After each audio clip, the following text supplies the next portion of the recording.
Where'd you go, psycho boy? I felt like destroying something beautiful.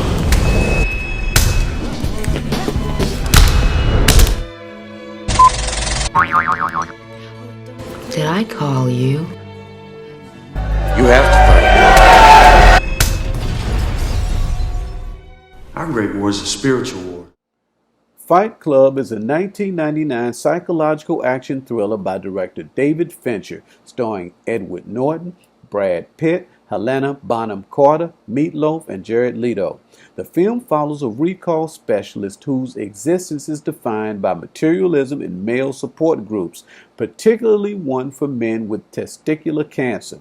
Unfortunately, Cornelius, the film's protagonist, has a hard time finding a group that's exclusively for men, as he is followed from club to club by a woman named Marla Singer, whom he strikes a deal with to not attend the same clubs on the same day. She agrees, but the fact that she's always a day behind him makes Cornelius's anxiety worse, until a chance meeting with a soap salesman changes his life. The film is based on the 1996 novel by Chuck Palahniuk. Though Fight Club didn't win any awards, it was controversial, receiving praise from Roger Ebert and criticism from Time magazine that described the film as sensory overload. In this video, I will summarize the film's plot, cover some of its themes, and offer my personal thoughts. Fight Club begins with the narrator describing his daily life, which is defined by both routine and the things that fill his apartment. His name is Cornelius, and he works as a recall specialist. His job is to help automobile companies select a cheaper option between recalling defective automobiles or settling claims. Cornelius attends male support groups on a regular basis. At random times when he feels bullied by his boss or other external pressures, a schism opens and shows him a glimpse of his ideal self. But Cornelius's main problem is a woman named Marla Singer, who gets a kick out of attending all of his support groups, even his support group for men with testicular cancer. One day, Cornelius meets a soap salesman named Tyler Durden on a commuter flight. Tyler gives Cornelius a business card, which Cornelius doesn't intend on using until he comes home one day to find his life destroyed. A gas leak in his apartment blows up everything he owns. Cornelius is heartbroken and calls Tyler Durden to pour out his pain, and Tyler invites him to live with him in a dilapidated house on the edge of town. But Cornelius still longs for the life of Starbucks lattes, designer socks, and IKEA furniture. But on the day that Tyler Durden invites Cornelius to punch him in the jaw, and Tyler returns to favor, Cornelius awakens to a new form of Zen that makes him forget his former cares. To help other men awaken, Tyler and Cornelius create their own support group. Fight Club grows underground and undetected, recruiting men of all ages and races from menial jobs. Everything goes fine in the beginning before Tyler decides to blow it all up by expanding Fight Club into other cities and turning it into a franchise.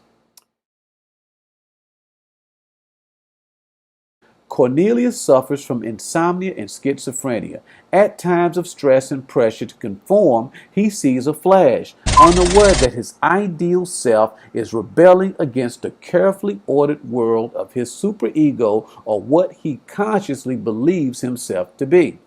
The men at the male testicular cancer meeting are emasculated and on their way to becoming women in a society that has pressured them into being insecure with themselves, symbolized by Bob, the champion bodybuilder who has developed women's breasts. Cornelius dislikes Marla Singer because she reminds him that he and his male counterparts are becoming women. Marla is looking for a man, which is why she does not join Fight Club and starts dating Tyler, who to her, as he does to Cornelius, represents the ideal man.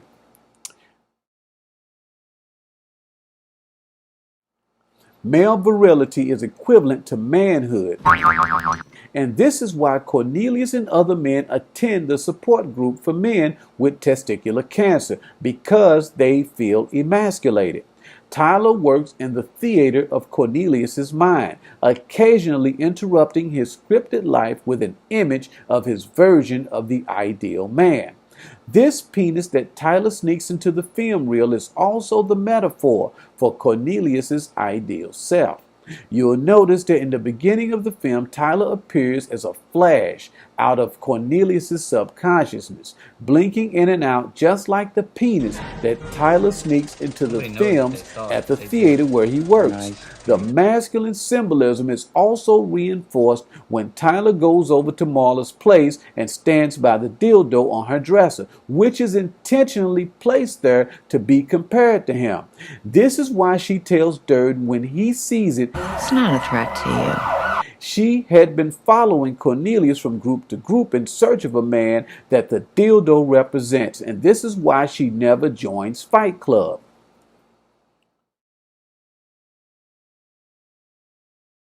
Cornelius sees Tyler hugging a member named Angel Face. In a fight match, Cornelius acts out his jealousy by disfiguring Angel Face. Cornelius and Tyler's relationship is homoerotic throughout the film, but in this scene in particular, when Cornelius sees Tyler taunting him with Angel Face, who is young and almost a virgin as a new member of the club, Cornelius is inflamed and gets back at Tyler by messing up Angel's face. Afterwards, he tells Tyler, It felt like destroying something beautiful. on another level, destroying something beautiful also means that Cornelius wants to change Fight Club into a franchise. In the car scene, we again see a homoerotic verbal exchange between Cornelius and Tyler, who, like a man and his wife in a dysfunctional relationship, argue in front of their children, being the two Project Mayhem members in the back seat. In this scene, Cornelius' psyche reverts to his childhood when he saw his own parents argue. Other symbols in this scene are the rain and darkness representing the unknown. The center line in the road represents the norms of society, and the steering wheel represents the tug of war between Cornelius's ego and superego, which wants to control everything and stay within those norms. He also wants to control Durden and Fight Club, but Durden, the id, is unrestricted and he lets go of the steering wheel, representing the letting go of Fight Club and allowing it to deviate into anarchy, which is symbolized as both the car going off the road and crashing in the ditch, and when Cornelius lets go in his fight match with Angel Face. Tyler leaves Cornelius and Project Mayhem, the group they started together. Cornelius wakes up to a house full of Fight Clubbers making bombs. Marla drops by to see Tyler, and Cornelius tells her that he's abandoned both of them. Cornelius and Tyler split apart from each other. Before, they found common ground with Fight Club, but once the club escalates to corporate vandalism and terrorism, Cornelius' superego takes over again.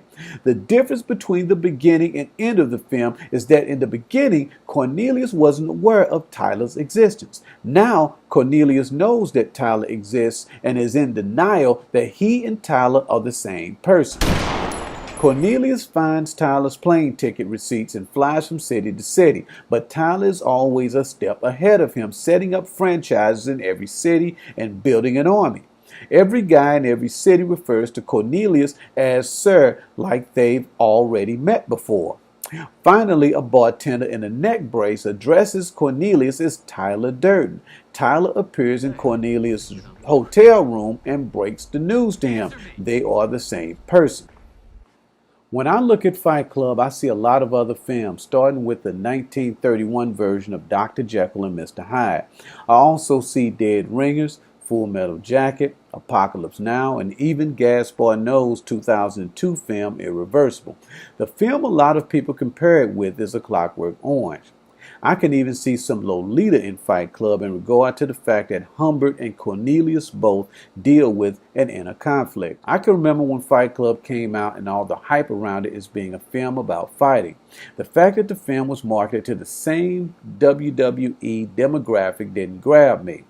And then when fight clubs began popping up around the country and all these backyard fight matches started popping up on YouTube, I didn't think anything about the movie. I just figured it was just a fad.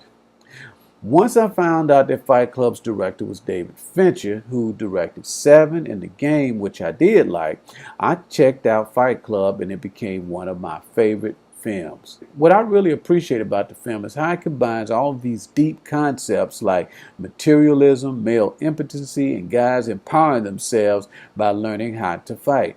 This film is very graphic and not for everybody. I wouldn't call this a date film, but I wouldn't call this strictly a guy film either. There's a lot of stuff going on underneath the fighting matches that are universal. Still, one of David Fincher's best films.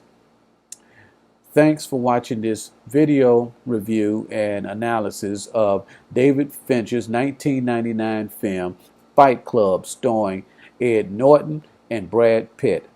If you like this video, I would appreciate it if you would give it a thumbs up, leave a comment, and also subscribe to my channel for more quality videos such as this one. Thank you.